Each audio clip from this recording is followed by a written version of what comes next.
This video contains 5 testimonies related to cancer recovery. These testimonies neither substitute nor constitute medical advice. Seek medical advice from a registered medical practitioner. Those who take medical advice by anyone other than a registered medical practitioner do so at their own risk.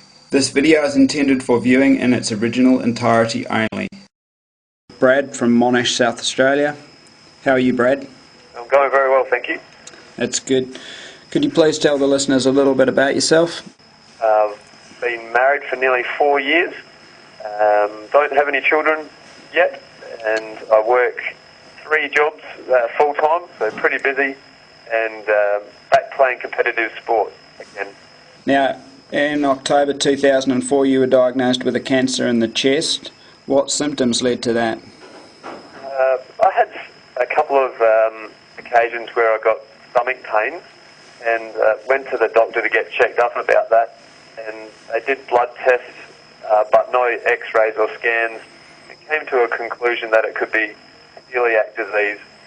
But then one morning early in October I woke up with chest pains and a numb left arm and thought, oh, that's symptoms of a heart attack, as a friend of mine recently had one and that was the same kind of condition he had. So we went to a large public hospital in South Australia, and they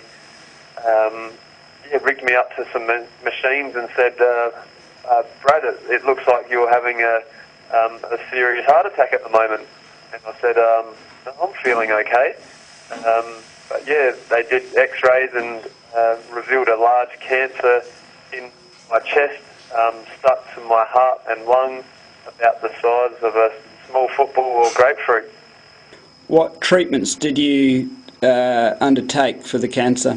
Because the cancer was so big, it was actually pushing on the main arteries, and that was giving the heart attack symptoms that it had to come out.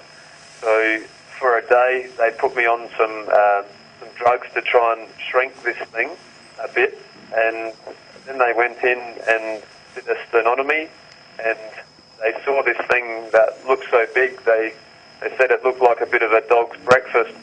So they just took biopsies of this thing, and then they closed me back up again, and they did basically lab tests on it, and it came back inconclusive, but it just needed to come out again. So a couple of weeks they gave me time to recover from the first surgery, and then they went in and they removed this large tumour, which they called a teratoma, which is a type of cancer which probably been in there for many years, which contained hair, bone, teeth and sweat glands all enclosed in this sac.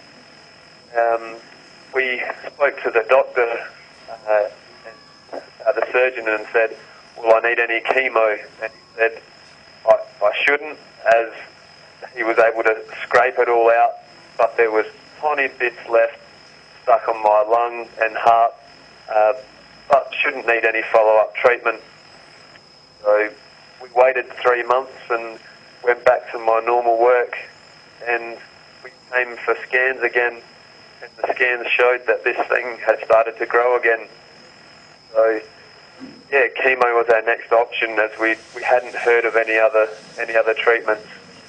So we had 4 courses of the standard chemo, which was cisplatin, etoposide and bleomycin, which are the standard treatments, and the 4 courses, and got through pretty well without many side effects. But then on our final scan we found out that the chemo wasn't effective, and the cancer was still there, tidied up a little bit, but not a lot. And then they suggested that we have stronger doses of chemo, or a stem cell transplant together, most likely, or we could have another surgery and have a lobe of my lung cut out, just to make sure that they removed everything.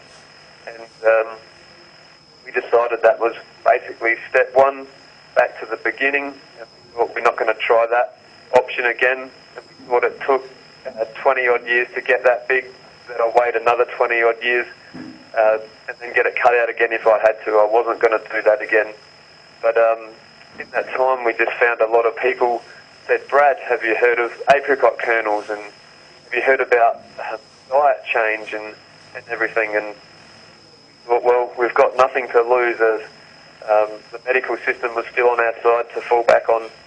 So for about 12 months we did apricot kernels. We changed our diet from acidic to alkaline and got into a flaxseed budwig diet with cottage cheese and flaxseed oil, and was really looking forward to our next lot of scans to find out have we had any success. And to our amazement, what was in my chest had started to shrink from giving that a go for about 12 months and vegetable juices and really trying to do an alkaline diet.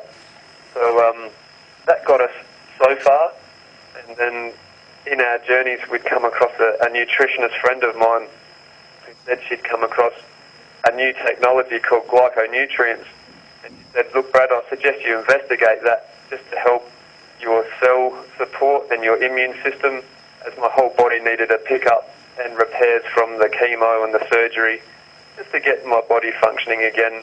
And that was really beneficial. And yeah, so that was our treatment, and we've done very well, and the stage now that we've had all clear results, and the cancer, what is left, has died, and the scar tissue is shrinking. So we've done very well. Well done. Have you had any follow-up from anyone in the cancer research industry? No, I haven't. I know my case was a case study, that I was a different one. It had been a tricky situation all along, where the doctors hadn't known what to do. So it's a bit surprising thinking that my results have come from outside of standard treatment and to see good results, but no, I haven't, and I haven't been asked as to how it all happened either. And to wrap up, do you have any further comments on your experience? One thing is that I encourage a lot of people, and the journey I've been on has really helped a lot of people, and it's true that God turns all things out for good, and but I just want to encourage people that cancer doesn't have to be a death sentence as we found it. It just takes a few things you need to correct and get your body functioning again, and yeah, that's something we've learnt, and being able to see that happen a lot with other people that have had cancer, and yeah, be encouraged. Okay, so you're actually helping other people there. Yeah, finding a lot of people that have heard my testimony, and yeah, just encouraging people as to things to change and to do, and they're seeing results themselves, which is fantastic. Okay, all the best, Brad, and all the best with your health and everything else. Thank you very much.